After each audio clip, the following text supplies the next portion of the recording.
You know, I don't review animated movies much on this channel for obvious reasons. The first reason being I'm a grown-ass man. But there is something to be said about why certain animated films seem to be succeeding while others are failing. Before I get started, I'd like to kindly ask that you hit the like button, and please subscribe to the channel for more content just like this. All I'm offering is the truth, nothing more. So Minions: The Rise of Gru was released this weekend, and apparently it's shattering all 4th of July box office records, with an estimated $127 million debut. This is coming just a couple of weeks after, let's call it, a lukewarm reception to Pixar and Disney's newest efforts, Lightyear. All of this kind of shatters that narrative about parents not being ready to take their kids to the movie theaters yet, post-pandemic. Truth be told that these numbers have nothing to do with streaming or theaters. Surely you can't be serious. I am serious.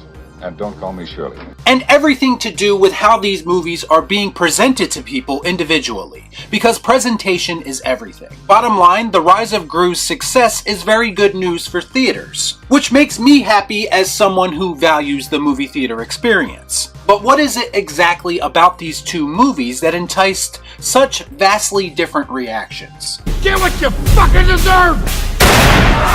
Some are claiming that Pixar has devalued its brand lately, not only with the quality of that content, but also how that content is released and how it's promoted to us. Now, I would argue that quality is much less important when it comes to appealing to kids. Kids themselves are looking for a very basic criteria in order for them to enjoy a movie or not. The difference maker in this situation might actually be the parents.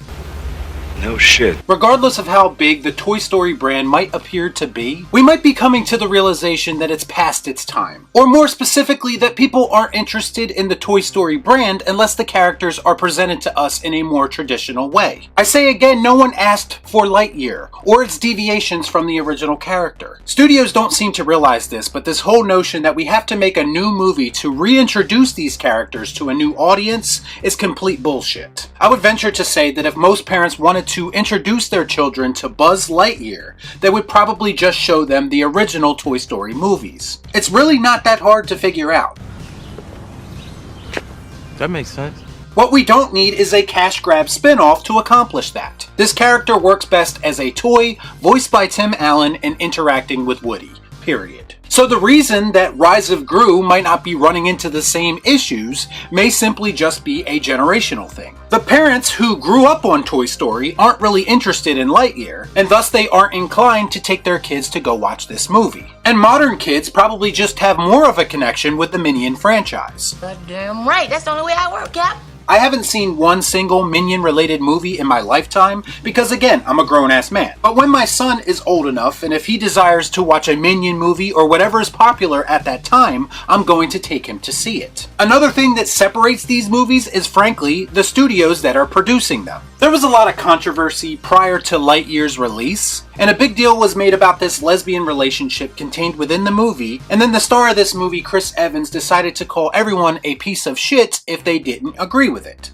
It's a bold strategy, Cotton. Let's see if it pays off for him. I have no judgment on how people live their lives. In my opinion, just do whatever makes you happy. But does this whole conversation about this relationship seem a bit out of place for a movie like Lightyear? It just seems like we should be focusing on other things. These are adult issues, not children issues. And from what I understand, the relationship is a blink and you'll miss it type of situation. So either it really didn't need to exist in the first place, which tells me that it's contained within the movie more for cultural brownie points than it is for actually properly representing LGBTQ characters anyway.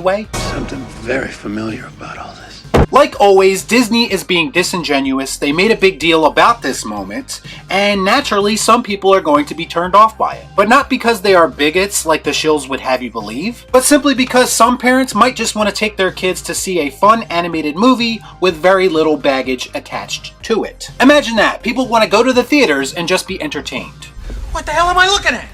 When does this happen in the movie? Imagine if they didn't say anything about this scene and everyone just experienced it however it's presented to us in the movie. I would venture to say that most people wouldn't even care or realize it. At the very least, there would be a lot less conversation about it. But when you sell the movie or promote it around that scene, that's when it comes off as forced. And I'll say this again, the issue is not that these characters are contained within the story, it's how they are presented to us that matters. Man, I'm tired of being right. The bottom line is that Lightyear had a multitude of issues and baggage that The Rise of Gru simply did not have. Now, I haven't seen The Rise of Gru, so again, I can't comment on its quality, but from a outside looking in perspective, which is the exact same perspective I have on Lightyear because I haven't seen that either, The Rise of Gru just seems like a more enjoyable experience for kids, which is why they should be making these movies in the first place. For the kids. Kids don't care about things that kids don't care about. And in that aspect, I can relate. What do I say all the time? When I go to a movie, I want two very simple things. I want to be entertained and I want a good story. It's not as hard to please general audiences as people make it out to be. Now, I know I could come off like the angry YouTube guy, but I'm hoping at some point, for the sake of everything, I eventually come off to people as the logical YouTube guy, because that's what I'm striving for. And when that happens, I know we'll be heading back in the right direction with our entertainment. Will it ever happen? Well, that remains to be seen. Y'all be cool. Nah.